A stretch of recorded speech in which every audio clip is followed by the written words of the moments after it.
First வந்து fission and fusion இந்த ரெண்டு டைட்டிலையும் பார்க்கறதுக்கு முன்னாடி நம்ம பார்க்க போறதுனாது nuclear fission and fusion. Sir screen share ஆகல. ஃபியூசன் ரெண்டு விஷயம் இருக்கு நியூக்ளியர் ரியாக்ஷன்ல. ரெண்டுலுமே உங்களுக்கு வந்து எனர்ஜி வந்து ரிலீஸ் ஆகும். இப்போ நம்ம வந்து ரியாக்டர்ஸ், நம்ம அணு உலையெல்லாம் இருக்கு இல்லையா, அங்கெல்லாம் வந்து ஃபிஷன் ரியாக்ஷன் யூஸ் பண்றாங்க. ஃபிஷன்னா என்ன, ஃபியூசனா என்னன்னு தெரிஞ்சுக்கிறதுக்கு முன்னாடி நியூட்ரான்ஸும் நியூக்ளியஸும் எப்படி இன்ட்ராக்ட் ஆகுதுன்னு நம்ம தெரிஞ்சுக்கணும். ஃபர்ஸ்ட் வந்து how the neutrons interact with nuclei. நியூக்ளினா என்னது? நியூக்ளியஸ்குள்ள புரோட்டான் அண்ட் நியூட்ரான் இருக்கும். வாட்டர் இட் இஸ் ஆட்டம்குள்ள தான் நியூக்ளியஸ் இருக்கும். நம்ம இந்த ப்ராசஸ்ல என்ன பண்ணுவோம்னா, ஒரு நியூக்ளியஸ் அனுப்புவோம். அந்த நியூக்ளியஸ் நேரா போய் என்ன பண்ணும், இதை மோதி இது ரெண்டா பழகும். இந்த ப்ராசஸ் தான் இந்த ஃபிஷன் ஃபியூசன் நடக்கும். ஃபிஷன்னா ரெண்டா பிரியுது. ஒரு நியூக்ளியஸை வச்சு ஒரு நியூட்ரானை வச்சு ஒரு நியூக்ளியஸை ரெண்டா பிரிச்ச ஃபிஷன். ரெண்டு நியூக்ளியஸ் சேர்த்து புதுசா ஒரு நியூக்ளியஸை கொண்டு வந்தா அது ஃபியூசன். ஃபிஷன் ஃபியூசனுக்கு முன்னாடி இந்த நியூட்ரானும் நியூக்ளியஸும் எப்படி இன்ட்ராக்ட் ஆகுது. we know that நியூட்ரானை வச்சு தான் நம்ம நியூக்ளியஸை வந்து பிரிக்கிறோம். அப்ப நியூட்ரானை பொறுத்த வரைக்கும் நமக்கு என்ன ஒரு பெனிஃபிட்னா, நியூட்ரான் வந்து சார்ஜ்லெஸ். சார்ஜ்லெஸ்ஸா இருக்கிறதுனால இது வந்து கூலம்ஸ் அட்ராக்டிவ் ஃபோர்ஸோ கூலம்ஸ் ரிப்பல்சிவ் ஃபோர்ஸோ இது மேல ஆக்ட் ஆகாது. ஏன்னா இப்போ வந்து ஃபார் எக்ஸாம்பிள் நியூட்ரானுக்குள்ள புரோட்டான் இருக்கும். This is positive charge. ஒருவேளை நியூட்ரான் பாசிட்டிவ் சார்ஜா இருந்துச்சுன்னா இந்த நியூக்ளியஸ் நியூட்ரானை ரிப்பல் பண்ணிருக்கும். ஒருவேளை நியூட்ரான் நெகட்டிவ் சார்ஜா இருந்தா அட்ராக்ட் பண்ணும். பட் இங்க ரெண்டுமே நடக்கல. இது வந்து சார்ஜ்லெஸ் நியூட்ரான். நியூட்ரான் சார்ஜ்லெஸ் இருக்கிறதுனால ஈஸியா போய் இது வந்து என்ன பண்ண அட்டாக் பண்ணிடும். இது ஃபர்ஸ்ட் பாயிண்ட். இதான் வந்து benefit. Electrically it is neutral. So இதனால என்ன பண்ணாது, எந்த ஒரு அட்ராக்டிவ் ஃபோர்ஸும் இன்ட்ராக்ட் ஆகாது. நெக்ஸ்ட் வந்து இந்த காரணத்தினால் நியூட்ரான்ஸ் வந்து ஈஸியா வந்து அதை பெனிட்ரேட் ஆகும். எதுக்குள்ள பெனிட்ரேட் ஆகும்? ஆட்டம்குள்ள neutron symbol for n, that is neutron, easily penetrate into an atom and collide with the nucleus collide ஆகி there is a collision happen. அந்த collisionனால நமக்கு வந்து என்ன ஆகும், நமக்கு தேவையான எனர்ஜி வரும். So here neutron is collide with the nucleus, any matter. இப்போ இந்த ஃபாஸ்ட் நியூட்ரான் எனர்ஜி வந்து மோர் தென் 1 மில்லியன் எலக்ட்ரான் வோல்ட்ல இருக்கும். ஒரு ஃபாஸ்ட் நியூட்ரான் வச்சு அனுப்பணும்னா ஃபாஸ்ட் நியூட்ரான் எனர்ஜி வந்து 1 மில்லியன் எலக்ட்ரான் வோல்ட்ல இருக்கும். So it is going to be collide with another நியூக்ளியோட மோத போகுது. ஸோ மோதும்போது என்ன ஆகும்னா, அந்த நியூட்ரான் ஃபாஸ்ட் நியூட்ரான் எதை கொடுக்குது? Kinetic energy to the nucleus. collision ஆகும்போது எனர்ஜி டிரான்ஸ்ஃபர் ஆகுது in each collision. okay, இந்த collision in for some materials the collision is elastic collision. நம்ம பார்த்துருக்கோம், நம்ம collision theory நடத்தும்போது பார்த்துருக்கோம். ரெண்டு மாசு ஒன்னு மோனதுக்கு அப்புறம் அதுக்கு ஆஃப்டர் கொலிஷன் ரெண்டும் ஒட்டிக்கும், ஸ்டிக் டுகெதர். ஸோ கொலிஷன் ஆனதுக்கு அப்புறம் டோட்டல் மாஸ் இன்க்ரீஸ் ஆகிடும். அதனால வெலாசிட்டி குறையும். வெலாசிட்டி குறைஞ்சா கைனடிக் எனர்ஜி குறையும். இந்த என்டையர் ப்ராசஸ்லையும் நமக்கு வந்து ஃபாஸ்ட் நியூட்ரான் தேவைப்படுது. ஏன்னா ஃபாஸ்ட் நியூட்ரான் ஹைலி எனர்ஜெட்டிக்காக இருக்கும். இதனால மோஸ்ட் ப்ராபப்ளி இது வந்து என்ன ஆகுது, பொல்யூஷன் நடக்காமல் எஸ்கேப் ஆகிறதுக்கான சான்சஸ். எஸ்கேப் ஆகாம எல்லா நியூட்ரானும் நியூக்ளியஸோட கொலைட் ஆகணும் என்றால் நம்ம வந்து இந்த நியூட்ரானோட ஸ்பீடை வந்து குறைக்கணும். இந்த நியூட்ரானோட ஸ்பீடை குறைக்கிறதுக்கானே நம்ம சில மெட்டீரியல்ஸ் யூஸ் பண்ணுவோம். அது வந்து ஹெவி வாட்டர் யூஸ் பண்ணுவாங்க. ஹெவி வாட்டர் அண்ட் கேட்மியம் இது மாதிரி மெட்டீரியல்ஸ்லாம் யூஸ் பண்ணுவாங்க. ஃபர்ஸ்ட் என்ன பண்ணுவாங்கன்னா, நியூட்ரான் வந்து நேரா வாட்டர் மாலிகுல்ல போய் மோதும். வாட்டர் மாலிகுல மோதினதுக்கு அப்புறம் அது elastic collision. Because of elastic collision அந்த நியூட்ரானோட எனர்ஜி குறைக்கிறோம். எனர்ஜி குறையுதுன்னா அதோட கைனடிக் எனர்ஜி குறையுது. அந்த கைனடிக் எனர்ஜி குறையுதுன்னா அதோட வேகம் குறையுது, வெலாசிட்டி குறையுது.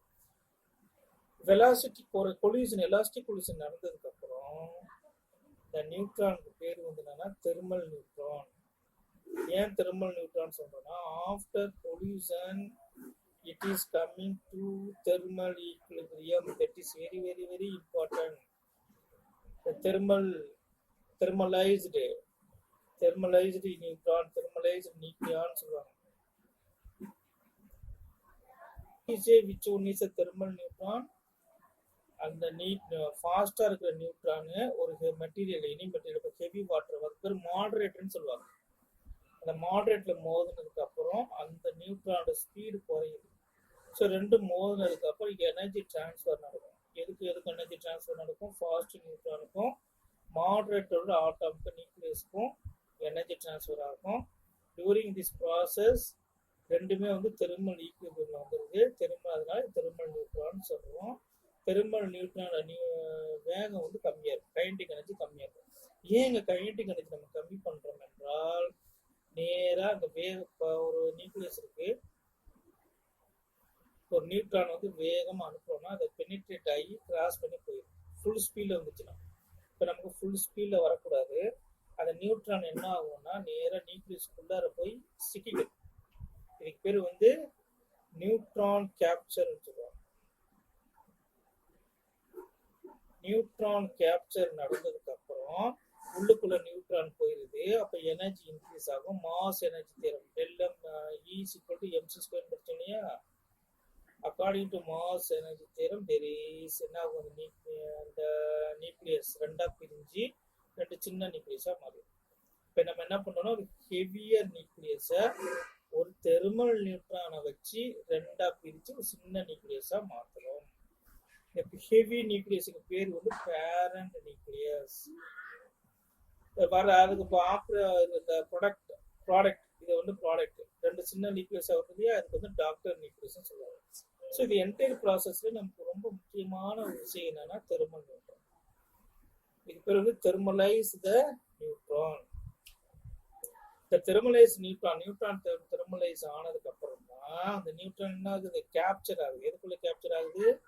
நியூக்ளியஸ்க்குள்ளார போய் இந்த நியூட்ரான் போய் உட்காந்துருது. இப்போ எனர்ஜி ப்ராசஸ் நடக்குது, எனர்ஜி ரிலீஸ் ஆகுதுனால பெரிய நியூக்ளியஸ் ரெண்டு சின்ன நியூக்ளியஸா மாறுகிறது. ஸோ ஆஃப்டர் தட் இங்க ஒரு ரெண்டு சின்ன நியூக்ளியஸ் வருது இல்லையா, அந்த சின்ன நியூக்ளியஸும் உங்களுக்கு வந்து ஸ்டேபிளா இருக்காது. இந்த சின்ன நியூக்ளியஸ் ரேடியோ ஆக்டிவா தான் இருக்கும். இது வந்து ஃபர்தரா பிரிஞ்சுக்கிட்டே இருக்கும். எது வரைக்கும் பிரியும்னா ஒரு ஸ்டேபிள் ஸ்ட்ரக்சர் வரைக்கும் பிரிஞ்சுக்கிட்டே இருக்கும்.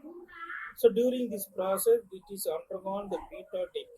உங்களுக்கு வந்து காமா டிகே உங்களுக்கு வந்து ஆல்ஃபா பீட்டா காமா டிகேலாம் டெலிட்டட் போர்ஷன்ல வந்துருது. ஸோ அது நமக்கு தேவையில்லை. ஸோ இந்த general equation for fission, any material any element, இது வந்து நம்ம என்ன ஃபார்முலா. இதை வந்து நம்ம எதோட அட்டாக் பண்றோம், ஒரு நியூட்ரானால அட்டாக் பண்றோம். இந்த எலமெண்ட் என்னவா மாறுகிறது, A+1. மேல வந்து Z இருக்கும் இல்லையா, கீழே Z இருக்கும். மேல இருக்கிற மாஸ் நம்பர் வந்து ஒன்னு ஆட் ஆகும். Because A = Z+M. ஒரு நியூட்ரான் ஆட் ஆகுதுன்னா மேல வந்து மாஸ் வந்து ஆட் ஆகும். ஃபர்ஸ்ட் இந்த ப்ராசஸ் வந்து இன்பிட்வீன்ல ஒரு மெட்டீரியல் வரும். இது வந்து வெரி ஷார்ட் டைம்ல தான் இருக்கும். அதுக்கப்புறம் இது டீகே ஆகி we get the another material. This is our final product. And the velocity, there is energy released.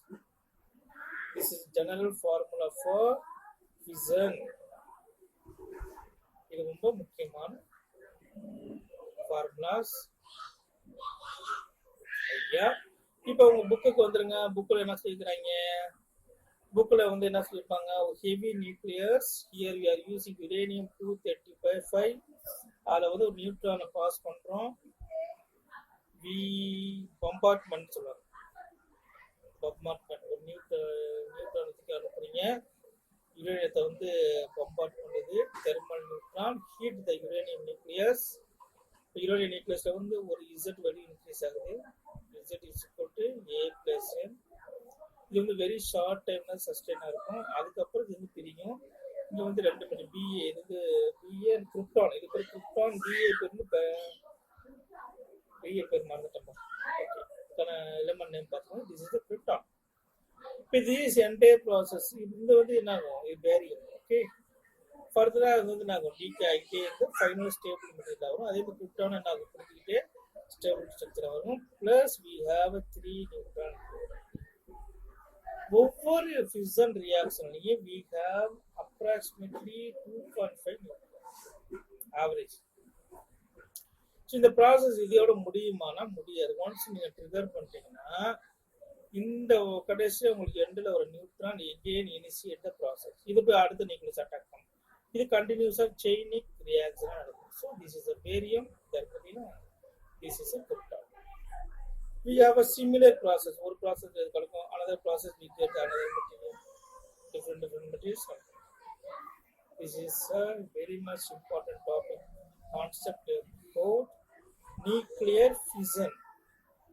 So nuclear fission பொறுத்த வரைக்கும் உங்களுக்கு தெர்மல் நியூட்ரான்ன்ற விஷயம் தெரிஞ்சுக்கணும். இந்த ப்ராசஸ்ல நம்ம 2.5 நியூட்ரான் வருதுன்னு தெரியணும். இங்கே அடுத்தது பீட்டா டிகே நடக்குதுன்னு தெரிஞ்சுக்கணும். ஸோ இந்த 3 ஈக்குவேஷன் நீங்கள் மனப்பாடம் பண்ணிக்கணும். 3 ஈக்குவேஷன் டைரக்டா கொடுத்து which one is fission reaction question கேட்க சான்சஸ் அதிகம். இப்போ இந்த ரியாக்ஷன்ல வந்து என்ன ஆகுது, நியூட்ரான் வந்து தெர்மல் நியூட்ரான் வந்து நியூக்ளியஸ்குள்ள போகுது. ஸோ தெர்மல் நியூட்ரானுக்கு ஒரு மாஸ் இருக்கும். தெர்மல் நியூட்ரான் நியூக்ளியஸ்குள்ள போனதுக்கு அப்புறம் மாஸ் இன்க்ரீஸ் ஆகும். So this is a heavier nucleus. This is split into 2 different masses. இப்போ இந்த மாஸ் தனியாக எடுத்துக்கோங்க, இந்த 2 மாசம் ஆட் பண்ணிக்கோங்க. 2 நம்ம போன சாப்டர்ல படிச்சோம்னா E is equal to del m c square mass defect, mass energy equation Einstein கண்டுபிடிச்சார் இல்லையா, அதே மாதிரி இங்கேயும் மாஸ் டிஃபரன்ஸ் பேரண்ட் நியூக்ளியஸோட மாஸுக்கும் இந்த டாக்டர் நியூக்ளியஸ் ரெண்டையும் ஆட் பண்ணி வர மாஸும் நீங்க கம்பேர் பண்ணீங்கன்னா there is a mass. This mass defect is known as இந்த மாஸ் டிஃபெக்ட்னால நமக்கு வந்து எனர்ஜி ரிலீஸ் ஆகுது. இது ரொம்ப முக்கியமான நோட் பண்ணிக்கிறீங்க. அடுத்து வந்து இந்த எனர்ஜி ரிலீஸ் ஆகுது இல்லையா, அதான் புக்கில் வந்து Q value, energy release Q value வந்து ஒரு இம்பார்ட்டன்ட் கான்செப்ட். ப்ராப்ளம் சால்வ் பண்ணும்போது கொஞ்சம் அடிஷனல் ஃபார்முலாஸ் நான் சொல்லிடுறேன் உங்களுக்கு. Q வேல்யூ என்னன்னா எனர்ஜி எவ்வளவு ரிலீஸ் ஆகுது டியூரிங் த ஃபிஷன் ப்ராசஸ், அது மாஸ் டிஃபெக்ட்னால வருது. இப்போ நான் வந்து Q வேல்யூ நம்ம எப்படி எழுதணும்னா பைண்டிங் எனர்ஜி வச்சு எழுதுறோம். Change in binding energy, binding energy என்னது, energy binding energy per nucleon. இப்போ total final binding energy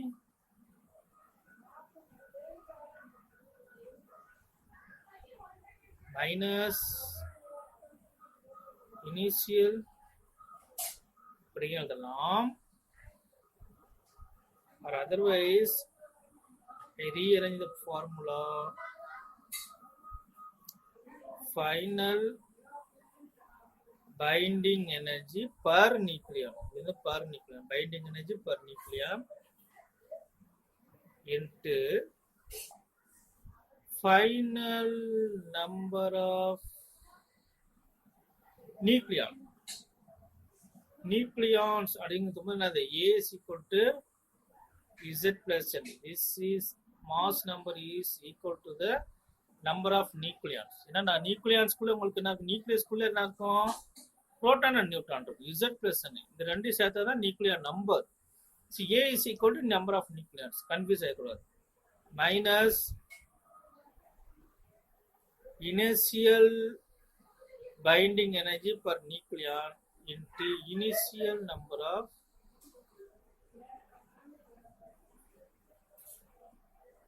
nucleons. உங்களுக்கு வந்து initial number of nucleons final number of nucleons மோரலா சேஞ்ச் ஆகாது. உங்களுக்கு வந்து இந்த எனர்ஜி டிஃபரன்ஸ் வருது எதனால வரும்னா மாஸ் சேஞ்சஸ்னால தான் வரும். According to Einstein mass energy equation அது மூலமா தான் வரும். இன்னும் ஒரு எக்ஸாம்பிள் பாருங்க. ஒரு பெரிய நியூக்ளியஸ், ஹெவி நியூக்ளியஸ், அதோட மாஸ் நம்பர் வந்து A is equal to 240. அது வந்து நம்ம ரெண்டா பிரிக்கிறோம். பிரிக்கும்போது 2 ஃப்ராக்மெண்டா பிரியுது. It is divided into 2 fragment. இது ஹெவி நியூக்ளியஸ். ஹெச் என்னன்னு போட்டுக்கோங்க. இது வந்து ஃப்ராக்மெண்ட்ஸ் எத்தனை பிரியுதுனோ 2ஆ பிரியுது. 2ஆ பிரியும்போது 2 120 மாஸ் நம்பர் உள்ள நியூக்ளியஸா பிரியுது. பெரிய நியூக்ளியஸ். இதோட mass number 250. It is divided into 2 nucleus. ஒன்னோட மாஸ் நம்பர் 120. இப்போ எவ்வளவு எனர்ஜி வந்து ரிலீஸ் ஆகும்? கீ வேல்யூ கேட்கலாம். சரி, கீ வேல்யூ கண்டுபிடிக்க நீங்க என்ன பண்ணுவீங்க? பைண்டிங் எனர்ஜி உங்களுக்கு தெரியும் இல்லையா? Binding energy, final binding energy, initial binding energy தெரியணும். So initial binding energy is given, கொஸ்டினை கொடுத்துருவான், 7.5 electron volt per nucleon. Final binding energy வந்து 7.6. எக்ஸாம்பிள் ப்ராப்ளம் தான் அது. இனிஷியல் பைண்டிங் எனர்ஜி வந்து 8.5. which one is final? நான் டேட்டா தப்பா நினைக்கிறேன். Okay, 8.5 is a final. 8.5 is a final electron volt per nucleon. Initial வந்து 7.6. 7.6 or 7.5 per nucleon. Binding energy per nucleon வச்சு போட்டா இது formula. So what is a Q value? Q value is equal to what is a final binding energy? Final binding energy வந்து என்னவா இருக்கும்னா அதிகமாக தான் இருக்கும். நான் எங்கே நீங்கள் மிஸ்டேக் பண்ணியிருக்கேன், சாரி ஃபார் த மிஸ்டேக். ஏன்னா ஃபைனல் பைண்டிங் எனர்ஜி அதிகமாக தான் இருக்கும். மாசு குறையும் போது பைண்டிங் எனர்ஜி பர் நியூக்ளியன் வந்து அதிகமாக இருக்கும். இது வந்து final. Initial electron volt per. So ஃபைனலாக நமக்கு எத்தனை நியூக்ளியஸ் கிடைக்குது? 2 நியூக்ளியஸ் கிடைக்குது. So we have a 2 nucleus. ஒரு நியூக்ளியஸுக்கு நியூக்ளியான் வந்து 120. இப்போ 2 நியூக்ளியஸுக்கு 240. இப்போ 2 into 120. What is the final value, energy value per nucleon? 8.5 minus initial binding energy எவ்வளோ? 7.5. What is the initial number of nucleons? Is 240. Sort out பண்ணீங்கன்னா உங்களுக்கு Q value வந்து 200 million electron volt வரும். என்னன்னா நியூக்ளியஸ் ஃபியூஷனை பொறுத்த வரைக்கும் 2 லைட்டர், வெயிட் கம்மியா இருக்குது, nucleus joint to form heavier nucleus. During there is also the energy release. இது வந்து ரியாக்டர் யூஸ் பண்ண மாட்டாங்க, ஸ்டில் இன் ரிசர்ச்ல தான் இருக்கு. இங்க வந்து என்னன்னா ஃபர்ஸ்ட் 3 இதான் ஜெனரல் ப்ரொசீஜர், ஃபியூஷனோட ப்ராசஸ், ஜெனரல் ப்ராசஸ். 2 சின்ன நியூக்ளியஸ் சேர்ந்து ஒரு பெரிய நியூக்ளியஸா உருவாகுது. ஸோ கம்பைன் ஆகும்போது, கம்பைன் ஆகிட்டு அது வரும்போது உங்களுக்கு வந்து எனர்ஜி தேவை. So there is energy release in the process. இதுல பாருங்க, இதுல முக்கியமான விஷயம், இங்க ஜாயின் பண்றது ரெண்டுமே பாசிட்டிவ்லி சார்ஜ்டா இருக்கும். முதல்ல பாருங்க, 2 protons combined to form a deuteron. இது பேர் டியூட்ரான், இது ஒரு ட்ரைக்ளோனா, இது வந்து ஹீலியம். சாரி, இது வந்து ஹீலியம். மொதல் ப்ராசஸ்ல உங்களுக்கு 2 புரோட்டான் சேர்ந்து ஒரு ட்ரைட்டான் வருது, பிளஸ் ஒரு positive charge velocity, then there is a energy release. Very much important. 2 mass சேரும்போது உங்களுக்கு எனர்ஜி ரிலீஸ் ஆகும். ஓகே, அப்ப என்ன அர்த்தம்? இங்க வந்து ஃபுல்லா அது கான்ட்ரிபியூட் ஆகல, இது வந்து டீகே ஆகுது. 2 புரோட்டான் சேரும்போது ஃபுல்லா எல்லாம் ஃபார்ம் ஆகாம ஒரு பகுதி வந்து எனர்ஜியா ரிலீஸ் ஆகும். Energy must be heat energy. அதே மாதிரி நம்ம ஃபிஷன்ல படிக்கும்போது தெர்மல் நியூட்ரான் ஒரு நியூக்ளியஸ்ல போய் மோதும் போது உங்களுக்கு எனர்ஜி டிரான்ஸ்ஃபர் நடக்கும். தெர்மல் நியூட்ரானோட கைனடிக் எனர்ஜி நியூக்ளியஸுக்கு எனர்ஜி டிரான்ஸ்ஃபர் நடக்கும். That energy transfer is kinetic energy transfer. அந்த கைனடிக் எனர்ஜி டிரான்ஸ்ஃபர் தான் உங்களுக்கு ஹீட் எனர்ஜி டிசிபேட் ஆகும். அந்த ஹீட் எனர்ஜி யூஸ் பண்ணி தான் உங்களுக்கு ரியாக்டர்ஸ் பவர் பிளான்ட் யூஸ் பண்ணி எலக்ட்ரிசிட்டி யூஸ் பண்ணுவாங்க, எலக்ட்ரிசிட்டியை ப்ரொடியூஸ் பண்ணுவாங்க. ஸோ ஓகே, இந்த கதைக்கு வந்துருங்க.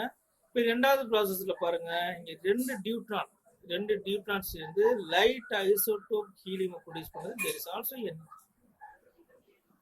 எகெயின் தேர் இஸ் ரெண்டு டியூட்ரான்ஸ் சேர்ந்து ஒரு ட்ரைட்டான் ஃபார்ம் பண்ணுது. ட்ரைட்டான் வருது, ஒரு proton. This is a proton, we get the proton and there is also energy. This is a very much important equation. கொஸ்டின்ஸ்ல ஈக்குவேஷனை கொடுத்து ஒரு தவறான ஈக்குவேஷன் கொடுத்து எது வந்து ஃபியூஷன் இருக்கு அப்படின்னு சொல்லி கேட்க வாய்ப்பு இருக்கு. இந்த ஆல் ப்ராசஸ்லயுமே வந்து உங்களுக்கு பாத்தீங்கன்னா ரெண்டு பாசிட்டிவ் சார்ஜு புரோட்டான் தான் இன்ட்ராக்டர்.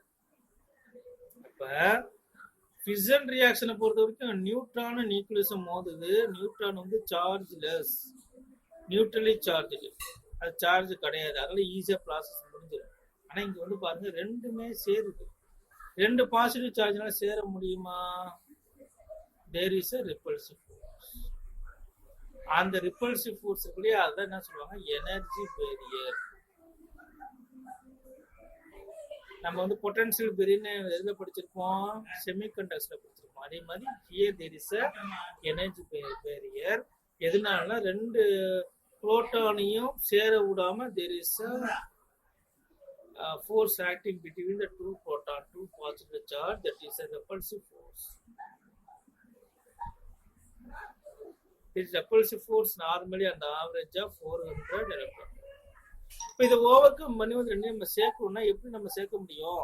அப்ப ரெண்டு இதை ஹீட் பண்ண என்ன ஆகும்? நம்ம வந்து இந்த எனர்ஜி பீரியடோட அதிகமான ஹீட் எனர்ஜி கொடுத்தோம்னா ரெண்டு சேர்ந்து, ஏன்னா ஹீட் எனர்ஜி கொடுக்கும்போது என்ன ஆகும், ஒவ்வொரு புரோட்டானோட எனர்ஜி ஆட்டோமேட்டிக்கா ரைஸ் ஆகும், கைனடிக் எனர்ஜி ரைஸ் ஆகும். So because of this kinetic energy ரெண்டும் வந்து ரிப்பல்சிவ் ஃபோர்ஸை ஓவர் கம் பண்ணி ரெண்டு புரோட்டானை சேர்றதுக்கு நம்மளுடைய எனர்ஜி கொடுக்கணும் இல்லையா? எனர்ஜி பீரியட் ஓவர் கம் பண்ணுறதுக்கு நம்மளுடைய எனர்ஜி கொடுக்கணும். அந்த எனர்ஜி தான் heat energy. So this energy barrier concept also. இப்போ எனர்ஜி பேரியர் பண்றதுக்காக நம்ம என்ன பண்றோம்? ஹீட் பண்றோம் இல்லையா? ஹீட் பண்றதுல இது கூட தெர்மல் ஃபியூஷன் நியூக்ளியஸ். இது புக்ல கிளியரா இருக்கும் first.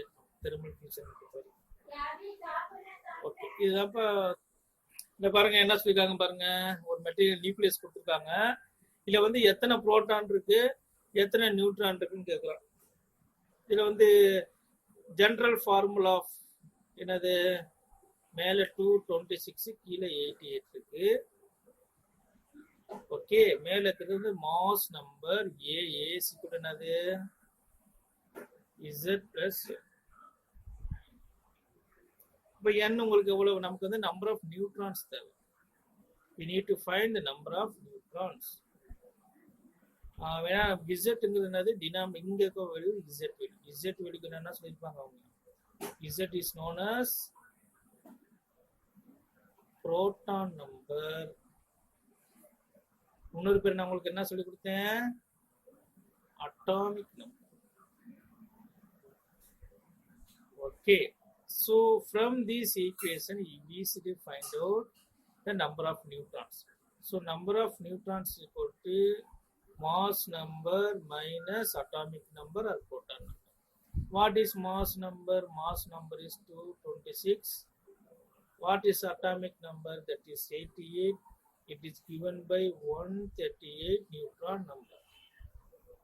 The answer is there is 138 neutrons and 88 protons. In the question பாருங்க, radius very much important. இதுக்கு வந்து question கேட்டுக்கறாங்க. The radius of these element copper nucleus in Fermi ல கொடுக்க சொல்லிருக்கான். Fermi ங்க தான் 10⁻⁻1 Fermi is equal to 10⁻⁻15 meter. Theory class நடத்தும்போது சொல்லிருக்கேன். So we know that the value of R naught weight.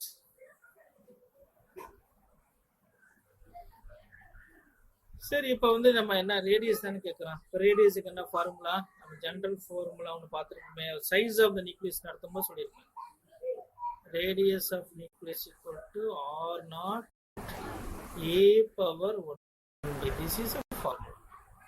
R naught is a value approximately 1.2 into 10 power minus 15 meter.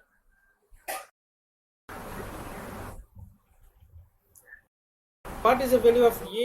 A வந்து 64. Top ல இருக்கிற number A. This is the formula. Any element power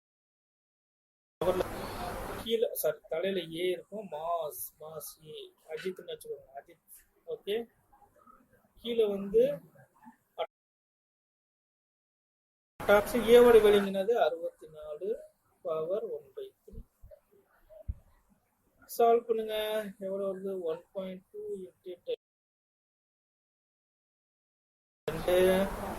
4 power 3 அடிக்கலாமா? 4 into 4 into 4 64. இப்போ 3 cancel ஆகும். 4 into 1.2 எவ்வளோ? 4.8 into 10 power minus 15.